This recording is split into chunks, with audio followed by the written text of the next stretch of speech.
Das neblinas finas, pleno verão, os 10 milhões de rosas paulistanas. Há neves de perfumes no ar. Faz frio, muito frio.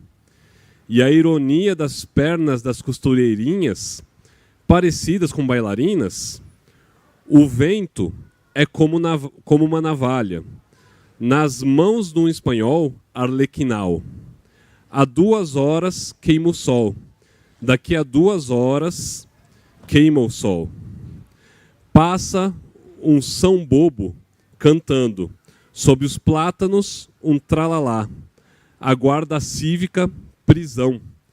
Necessidade, a prisão. Para que haja civilização, meu coração sente-se muito triste, enquanto o cinzento das ruas, arrepiadas, dialoga um lamento como o vento. Meu coração sente-se muito alegre. Está friozinho, arrebitado. Dá uma vontade de sorrir. E sigo, e vou sentindo. A inquieta alacridade da invérnia, como um gosto de lágrimas na boca. Gente, esse é um poema do Mário de Andrade, que é o patrono desse evento, e chama A Paisagem, número 1. Fez parte da Pauliceia Desvairada, que foi o livro de poemas que o Mário de Andrade escreveu e publicou na época da Semana de Arte Moderna de 1922. Então, é muito interessante a gente ver como a cidade de São Paulo, que Mário de Andrade era paulista, como a cidade de São Paulo era um personagem, praticamente, dos contos. A nossa ideia aqui hoje é conversar um pouco sobre o modernismo, sobre Mário de Andrade, que foi um ícone, uma das pessoas mais importantes do movimento. Como é que esse movimento também se espraiou para outras expressões artísticas, para arquitetura, para pintura, saiu da literatura. E nós vamos falar, então, também um pouco sobre as obras de Mário de Andrade. E, antes disso, eu gostaria de comentar com vocês do nosso orgulho de estar aqui nesse festival de literatura, principalmente num momento em que a maioria das pessoas lê, no máximo, 140 caracteres, dedicam 1 minuto a ver vídeos. Então, é um alívio ver que ainda tem gente que sai de casa para participar diversos dias de um festival de literatura. Então, parabéns para vocês e vida longa ao Fliaraxá. Ao meu lado, eu tenho a Flávia Lins e Silva. Ela é natural do Cerro, terra de queijo também. Ela é mestre em estudos literários pela UFMG.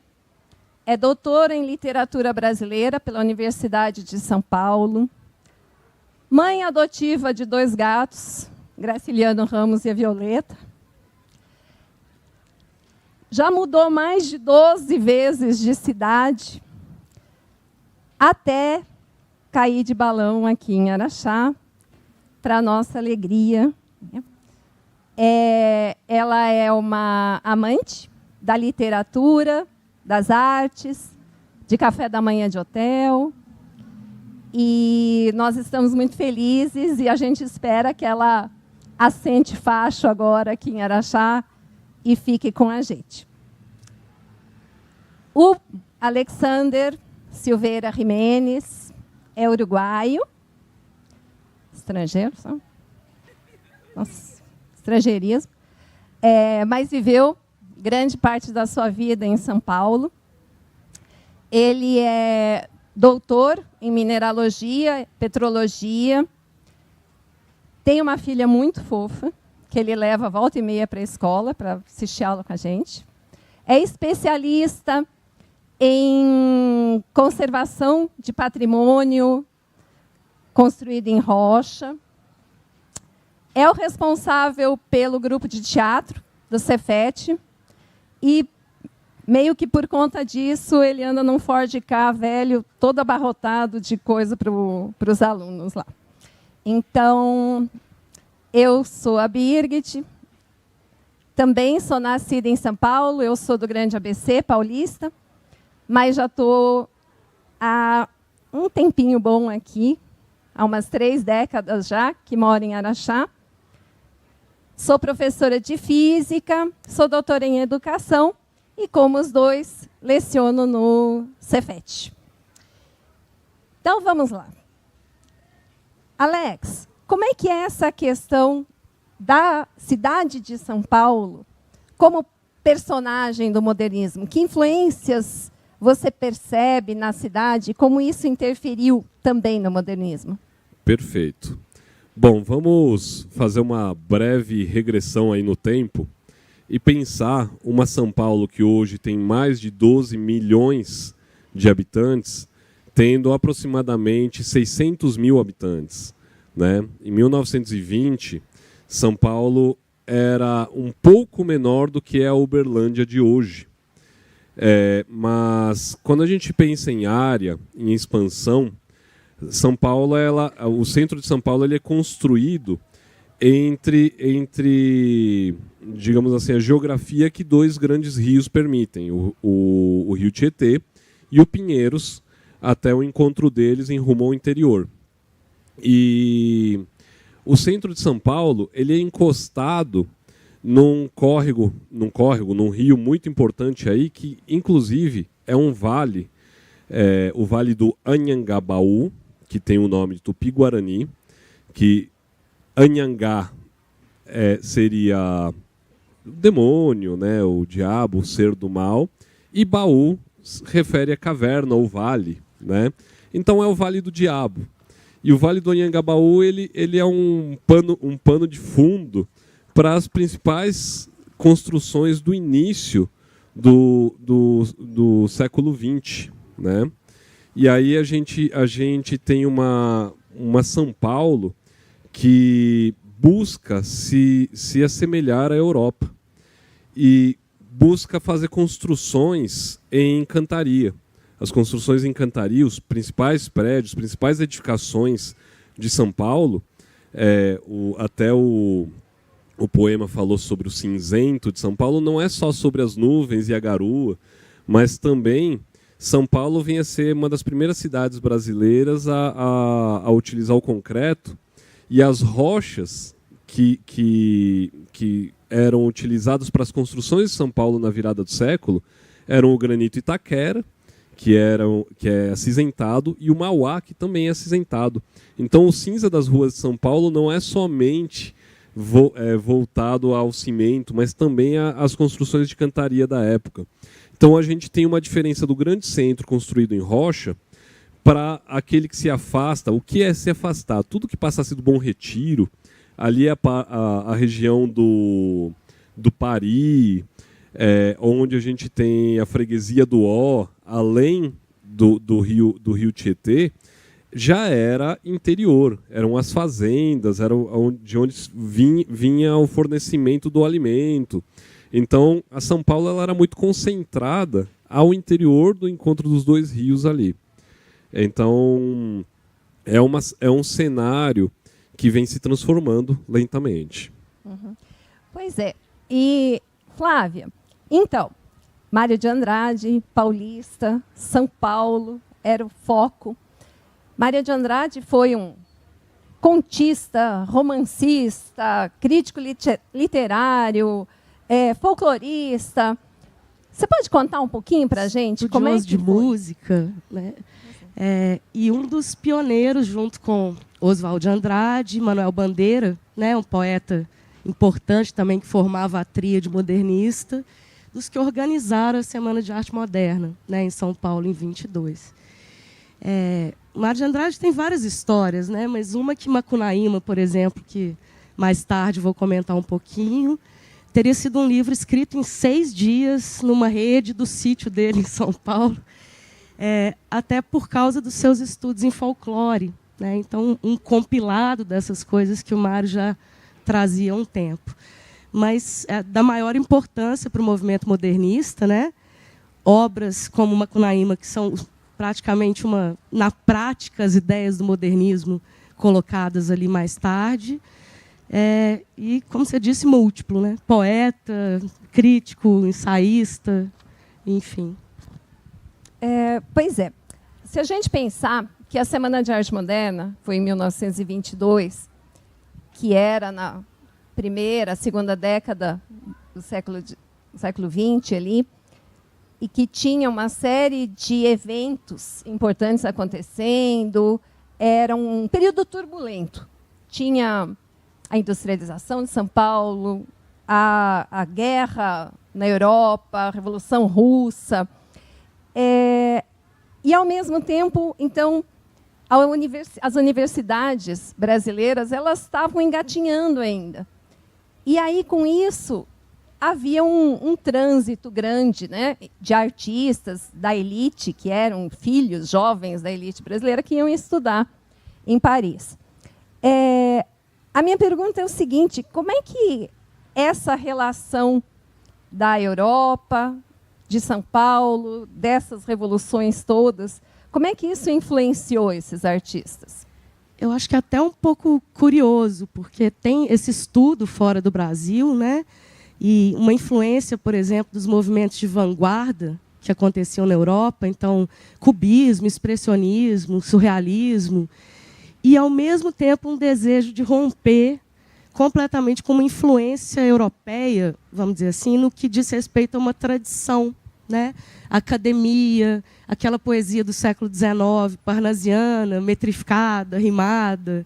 Então, um desejo de construir uma coisa nova, e que a gente parasse um pouco de imitar aquilo que estava lá fora. Então, construir algo novo e brasileiro, né? Mesmo sem desprezar, obviamente, uma herança que a gente tenha recebido de lá. Um movimento muito forte, que foi esse que teria origem na Semana de Arte Moderna, né? Ela não é o auge do modernismo, mas um início em que vários artistas se organizaram com essa ideia que eu acho que dá para resumir assim, na palavra ruptura, né? Romper com esse passado e trazer uma novidade, tanto para a literatura, quanto para a escultura, pintura, música, né? E criar algo novo. Obviamente não foi nada bem aceito no período. Pois é. Como é que foi assim, a recepção, a receptividade da burguesia que financiou a Semana de Arte Moderna? Eu não sei se houve tomate, mas assim, vaia o tempo todo. Era algo muito novo, né? Ainda mais para um Brasil do início do século XX. Assim. Então, e além de um... A gente pode falar que tem uma pegada rebelde dos modernistas, aí, provocativa. O próprio Mário, né? Mário com ódio ao burguês, Manuel Bandeira com poética. Tinha um pouco uma intenção mesmo de chocar a sociedade brasileira como um todo e tentar radicalizar aquilo ali. Então, eu acho que, como é normal, né, assim, no início do século, não foi um movimento visto com muito bons olhos. Eram arruaceiros.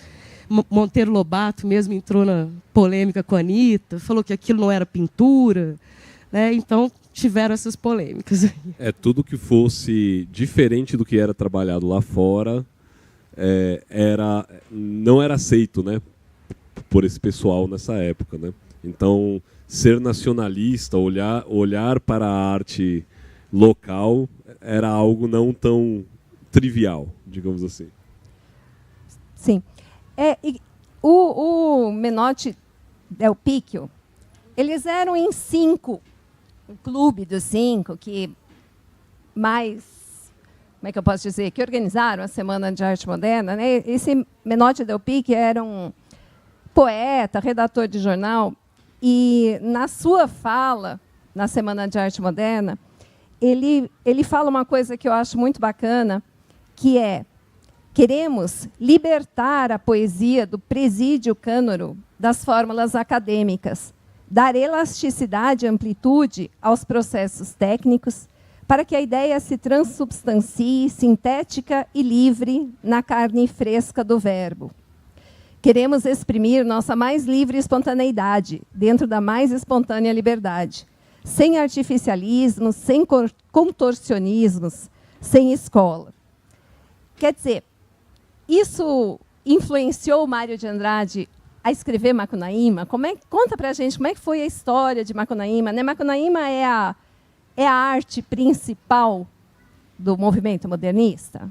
Eu não sei se é principal, mas, na verdade, a Semana de Arte Moderna é em 22, e seria o início desse movimento que vai ganhando corpo, até que, em 1928, Oswald de Andrade ele publica o Manifesto Antropofágico, né, que vai resumir um pouco, foi amadurecendo e resumir um pouco a ideia do modernismo, que seria assim como os índios canibais, né, que existiram, se alimentavam da carne de outra pessoa, da qual eles pudessem herdar algo de positivo, né, somente assim. O Oswald propunha que o artista brasileiro parasse de imitar justamente essa estética europeia do século XIX para trás, que eles chamavam até de tabela de cosseno, os parnasianos e tal, e ingerisse da Europa só aquilo que fosse bom para a gente, valorizando principalmente a cultura nativa, né, e dos povos originários, a cultura indígena, a cultura africana.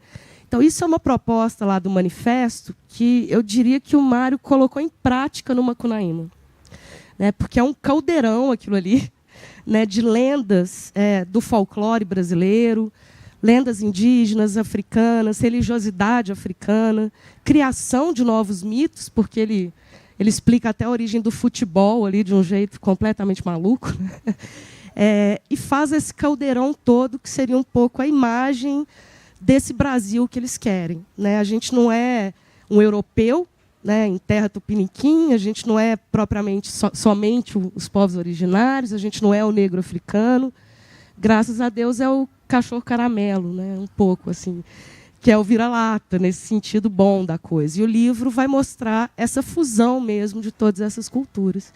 Então, acho que ele, se não é o mais importante monumento do modernismo, é um dos que coloca em prática realmente a ideia, né, da antropofagia.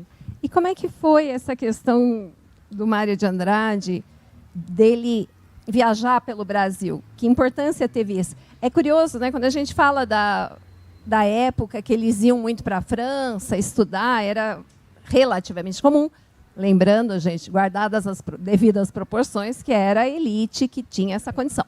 Mas não era uma raridade que eles fossem. Agora, o Mário de Andrade nunca quis ir para a França, nunca quis ir para a Europa.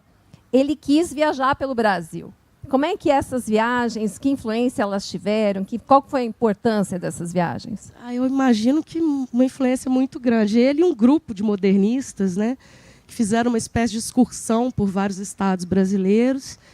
E acho que isso soma, né, uma investigação também na prática de um Brasil que é extremamente plural. E que, por mais que São Paulo fosse o nosso foco da indústria ou do café, né, pouco tempo antes, esse outro Brasil que está ali por fora, sempre muito negligenciado, né? Então, esse conhecimento de perto, eu acho que contribui para essa visão mesmo do que a gente é, né? E dessa pluralidade toda que está no Macunaíma e em outras obras dele.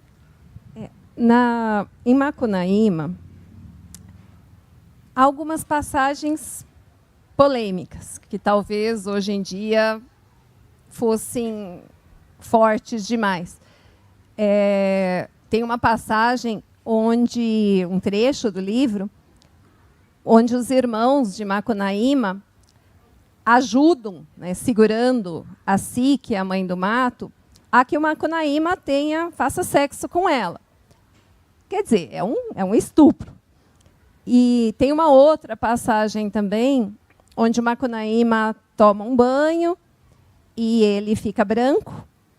E nessa água onde ele se banhou, o segundo irmão dele toma banho também, mas a água já estava suja do Macunaíma, então ele fica uma cor... Só as palmas fica parcialmente branco. Então, é uma coisa pesada para os dias de hoje. Será que o Mário de Andrade seria cancelado?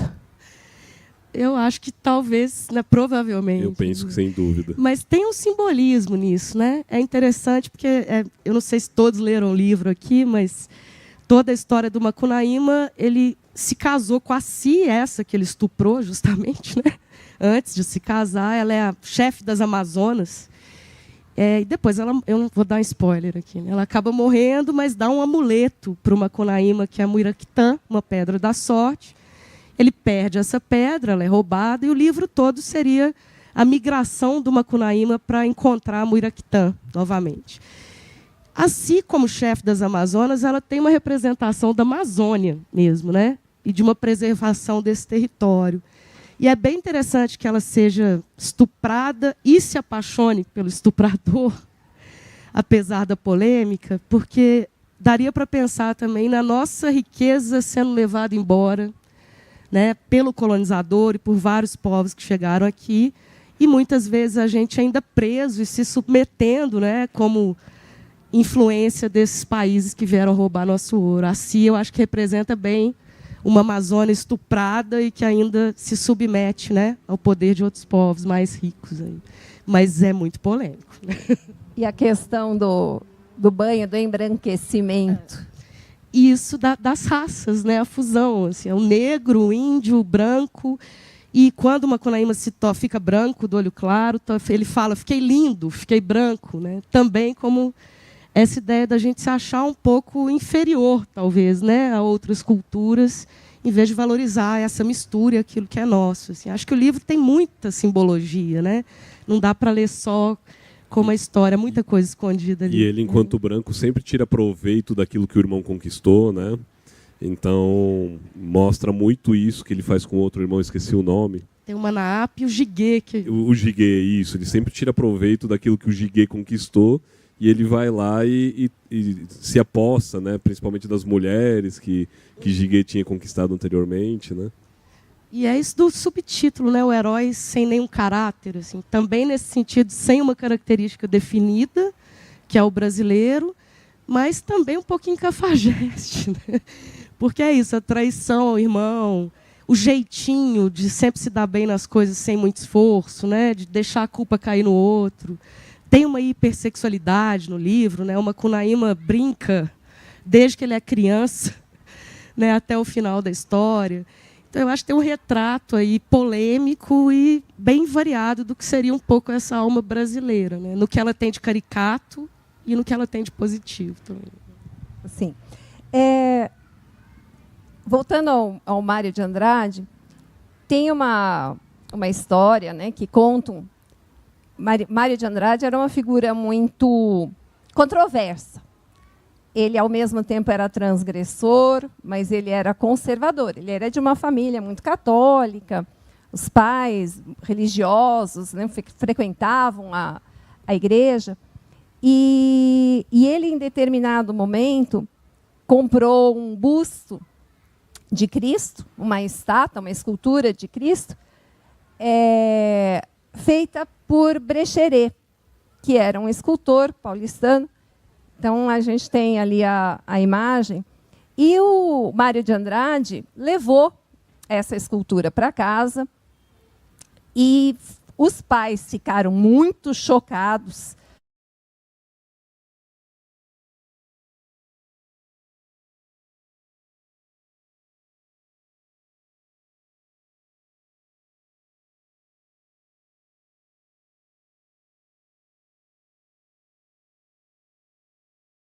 Foi, então, para o quarto, se isolou, e desse embate surgiu a ideia de escrever a Pauliceia Desvairada, que foi, então, esse texto do marco da Semana de Arte Moderna. O Brecheret, ele entra outras vezes no movimento. Até tem poemas do Mário de Andrade, citando Brecheret. E o Alexander, ele é uma pessoa que estudou muito Victor Brecheret. Então, eu queria que você contasse um pouquinho quem foi, afinal de contas, esse Brecheret. Bom, gente, Vitor Brecheret, ele nasce em 15 de dezembro de 1894. Há uma controvérsia, né, se ele nasceu de fato em São Paulo ou se ele nasceu na Itália, em Farnese, se não me engano. Mas cita-se muito pouco. Ele ficou órfão muito cedo e em São Paulo, já em São Paulo aí com a idade de seus 8, 10 anos, ele mora com seus tios, né? E muito similar à origem do Cefet, né? O Cefet ele vem do Liceu de Artes e Ofícios de BH. Vitor Brecheret estudou no Liceu de Artes e Ofícios de São Paulo. Que, inclusive, gente, se alguém tiver disponibilidade nessas férias agora de julho ir a São Paulo, no Liceu de Artes e Ofícios, na Rua da Cantareira, está ocorrendo uma exposição de obras e de ferramentas do Vitor Brecheret. Então, vou explicar um pouquinho mais dele, mas já lembrei, falei do Liceu de Artes e Ofícios. E o Vitor Brecheret, ele na sua adolescência, então ele trabalha na loja de sapatos do tio, e à noite ele vai estudar modelagem e escultura no Liceu de Artes e Ofícios. Ele passa lá não mais do que 2 anos, e até os próprios professores procuram a família, e dizem que ele tem tal potencial que talvez permanecer no Brasil, ele precisaria, de fato, buscar o conhecimento dos artistas lá de fora. Brecheret, desde muito novo, ele é muito fã de Rodin, que é o grande escultor da época, né, do pensador, e então ele segue para Roma. Mas ele não consegue ingressar na escola de Belas Artes. Então ele consegue um trabalho trabalhando com Arturo, fugiu o sobrenome dele, Daci, Arturo Daci, que é um grande escultor que desenvolve, faz as esculturas de muitas fontes, muitas obras, mas obras mais voltadas para o clássico, né? O clássico são aquelas obras que remetem às esculturas greco-romanas, né? Mas mesmo assim Brecheret devagarinho vai evoluindo e até ganhar, conquistar seu ateliê e sempre pensando em voltar para o Brasil. Bom, ocorre que ele volta para o Brasil em 1919. O Oswald de Andrade e a turma dele acabam por ir conhecer um escultor que eles não tinham conhecimento, que estava trabalhando no Palácio das Indústrias, recém-construído Palácio das Indústrias de São Paulo, que hoje é o local onde fica o Museu Catavento. Quem visita São Paulo e tiver crianças e adolescentes, eu recomendo. E lá eles se deslumbram com a forma de trabalho de Brecheret. E até acabam indicando ele para ser uma das pessoas a apresentar uma maquete para o Monumento às Bandeiras, que viria mais tarde, né? Em 1920, ele apresenta uma maquete do Monumento às Bandeiras, mas o monumento, ele passa 33 anos buscando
das bandeiras, eles usam barba.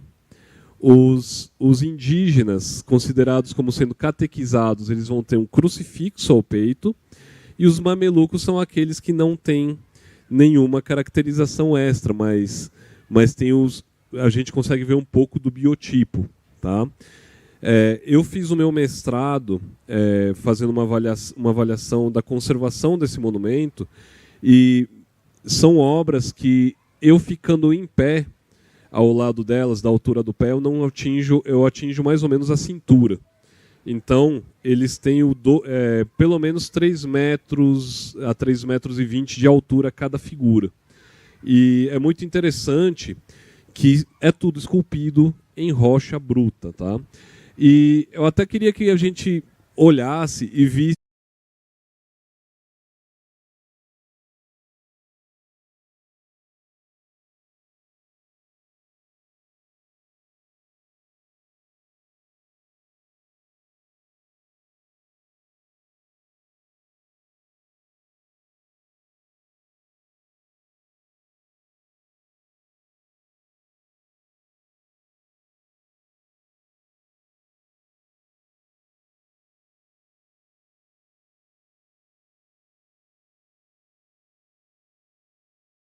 muitas obras, né? Tem obras anteriores que são mais acadêmicas, mas ele tem as obras que seguem ao longo de sua produção, elas vão evoluindo e chegando até em obras até mais primitivas, né? Que é a questão de pegar um seixo, pegar um bloco de rocha e fazer um baixo relevo para transformar aquilo numa arte muito similar ao que os ancestrais aqui brasileiros mesmo conseguiram atingir. Então, o Vitor Brecheret, ele é um artista que evolui e se torna muito completo.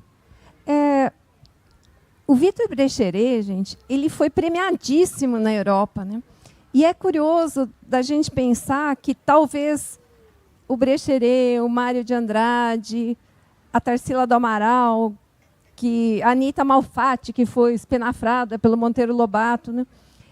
Eles chegaram a ser valorizados aqui no Brasil durante o movimento modernista, ou é uma coisa póstuma, assim, hoje em dia, que a gente percebe a importância do movimento?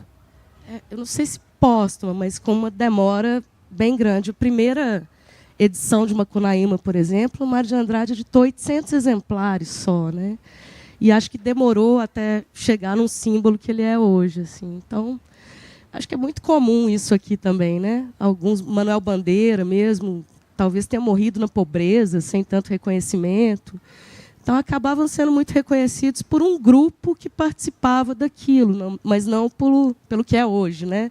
Assim, com o reconhecimento que tem hoje. A Anita Malfatti, a gente tem também um retrato, um autorretrato dela.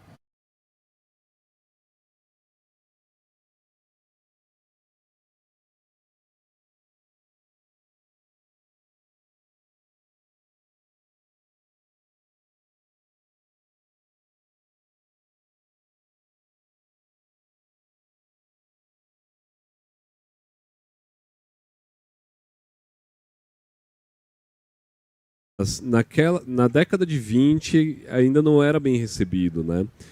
Esperava-se muito mais aquela resposta do clássico, do mais tradicional. Então é uma escalada muito grande, né, que ocorre nesse período. E eu penso que Brecheret era um pouquinho mais aceito, né? Eu acho que o Brasil carecia de escultores e ele navegava, né? Tanto no acadêmico, no clássico, quanto no estilo particular dele. Então, em São Paulo, ele sempre esteve muito bem estabelecido, tendo obras aí ao longo da sua carreira, né, década de 40. Ele também é o autor do Monumento a Duque de Caxias, que já tem uma visão mais clássica. O cavalo é gigantesco, para vocês terem ideia. Foi ofertado, né? Foi o Liceu de Artes e Ofícios que fez o cavalo de bronze do Monumento ao Duque de Caxias e fizeram questão de fazer um banquete para 40 pessoas dentro da barriga do cavalo. Então as obras deles, essa obra é muito monumental. A gente passa lá em São Paulo, na Praça Princesa Isabel, vê ele lá em cima, nem imagina a grandiosidade do monumento. E já as esculturas que ele faz em volta, representando já a nação, os índios, né, as tropas, Ele também faz muitas obras ali no Jockey Club de São Paulo, um baixo relevo apresentando o povo brasileiro, né? Então, Brecheret, eu acho que ele conseguiu ser um pouquinho mais livre na sua arte, né? Inclusive, né, eu não conheci em 2009, antes de iniciar meu mestrado, meu pai fez um transplante no Hospital das Clínicas. E o Cristo e as obras de arte que estão instaladas na capela do Hospital das Clínicas são de Brecheret. E eu estive ali, né, em alguns momentos de oração e tudo mais, e tinha visto que belas obras eram aquelas, mas não tinha conectado uma coisa com a outra. Então, Brecheret ele tem um pouquinho mais de campo. Até o Rui Barbosa, né, ele não desdenha tanto da arte dele quanto fez dos literários, né? Perdão, Monteiro Lobato.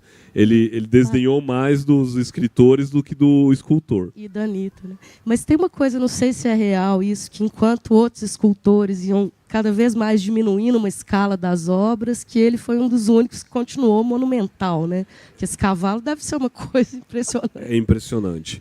E foi até uma pergunta que durante meu momento de pós-graduação eu me fiz, sabe? Por que se extinguiram os escultores da pedra, da rocha, sabe? Por que a gente não tem mais hoje os grandes monumentos, projetos como esses, né? Como Monumentos Bandeiras? É interessante que a arte ela deu uma guinada e escultores assim que entendem da cantaria praticamente não existem mais, né? A UFOP mantém um professor lá que dá uma aula de cantaria, mas é muito raro. E isso, eu acho que talvez seja uma característica da mudança, da evolução. O que é cantaria? Cantaria é a arte de talhar a pedra, né? Tá. De talhar na rocha.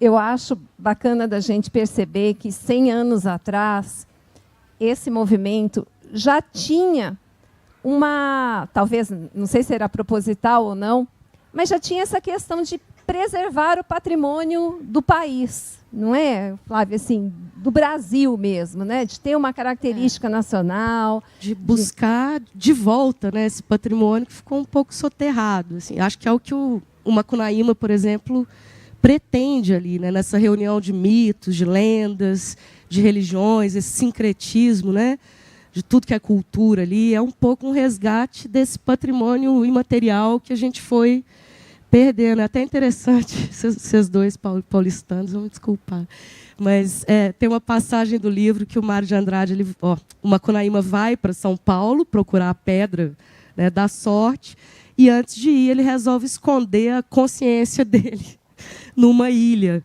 né, com medo de ter a sua consciência perdida. E aí, em parte, pela questão do dinheiro, mas, em parte, também pela cultura da cidade, né? E acabar com esse patrimônio nativo, que é um pouco o que aconteceu, de certa forma. Né?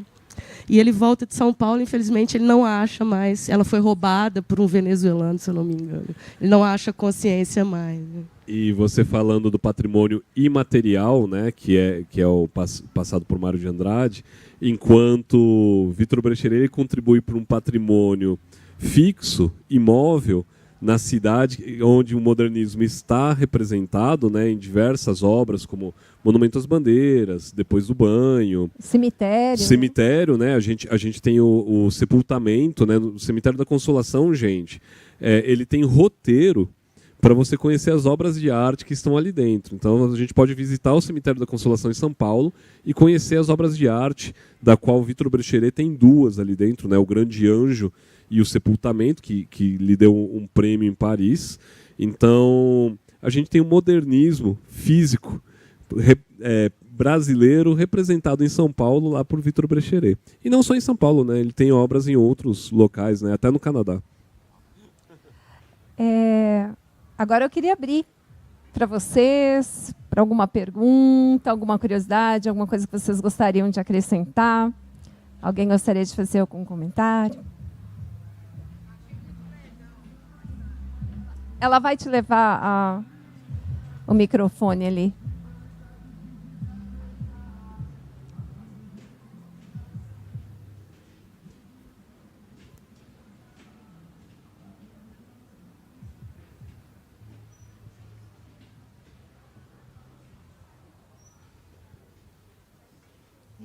Parabéns, né, a mediadora, os dois palestrantes. Achei muito interessante, porque, enquanto bibliotecária, eu vi direitinho tudo sendo construído, né, o cenário de São Paulo, né, o modernismo, as esculturas, a linguagem modernista, e principalmente essa simbologia, né? Europa versus Brasil, o importado versus o nacional. E aprendi um pouco mais sobre o Brecheret. Achei muito interessante essa mudança dele, né? As fases dele. E eu acho que nós somos privilegiados aqui em Araxá, né? De ter pessoas cultas, que contribuem com a cultura, né? E que fazem, num pequeno espaço de tempo, eu ler um livro, eu viajar a São Paulo, eu visitar a Amazônia e conhecer diversos monumentos, né? E ainda aprender um pouco sobre rochas. Então, parabéns. Desculpa, inevitável, gente, em função da formação. Mas é ótimo. Eu falo que eu não sei se esses eventos culturais são encontro de diferentes ou encontro de iguais, né? Eu acho que tudo multiplica para a gente que está assistindo. Muito obrigada. Obrigada. Eu fico pensando... Ali, o Edilson. Eu fico pensando, Iris, que hoje em dia, alguém que escreve um romance é um corajoso, porque está indo contra a corrente, não é? De prender. Quem é que hoje em dia fica sentado, lendo alguma coisa lenta, que tem que ser digerida em tempos rápidos, onde as conversas são rápidas, onde as imagens são rápidas, os textos são rápidos. Então, o fato da gente estar aqui pensando um pouco, conversando, é uma vitória, né? É uma coisa muito bonita. E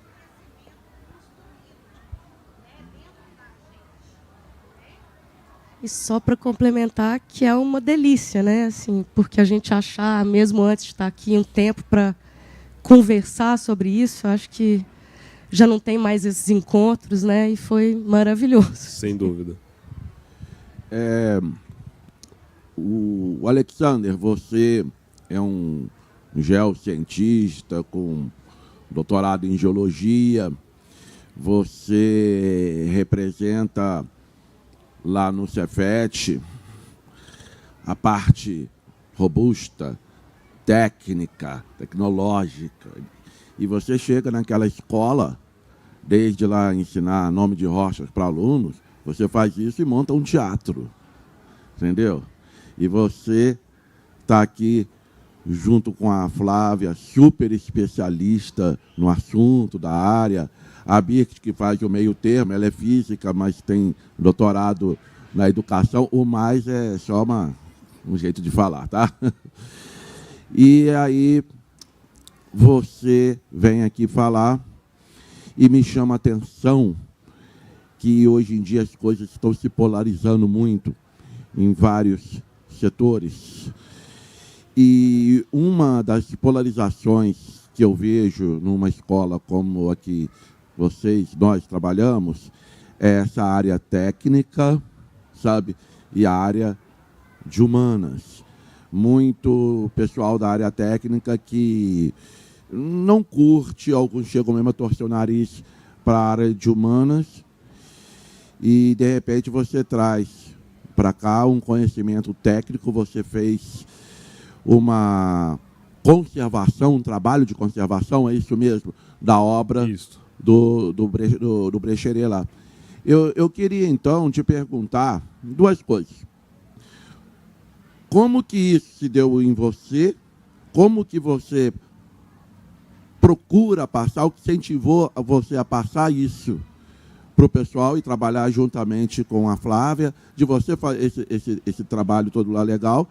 E a outra coisa é o seguinte, você conseguiu ver as linhas do Vitor Brecheret no seu K? Sim. Não é o K atual, é o K que eu tinha antes.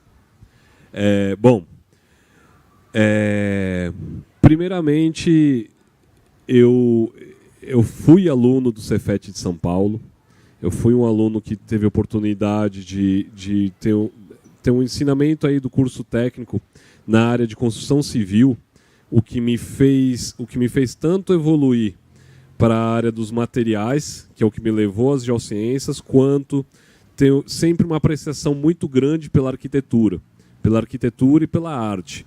Desde jovem eu apreciava música, tudo mais, e as artes é algo que me acompanhou ao longo da vida. Só não estudei artes, talvez por ser direcionado pelos meus pais, aquela coisa de não vá nesse caminho que talvez você não tenha como pagar seu alimento. Mas é interessante a gente pensar que mais à frente, depois que eu terminei as geociências, apareceu a oportunidade de trabalhar com a conservação da arte, a conservação do patrimônio, a conservação da arquitetura. E aí eu poderia usar aquela aplicação técnica da geologia, das geociências, da petrologia, na arte. E aí usei um método científico físico, mas para poder estudar um monumento de alguém, seja fisicamente, você tem que estudar o artista. E aí conheci Vitor Brecheret, conheci as obras dele, né? As linhas, né, de Vitor Brecheret, ele pega, faz círculos, vai conectando os círculos. É muito similar ao Ford Ka, né, Edilson? O Ford Ka, a primeira versão dele, não é tudo feito sobre curvas, né? A gente não tem retas naquele carro, é interessante. E realmente Vitor Brecheret tem as esculturas de Vitor Brecheret têm isso. Talvez por isso que eu goste tanto do K daquela versão. Gente, obrigada. Nosso tempo terminou. Um bom domingo para vocês. Obrigado, gente. Muito obrigado a todos.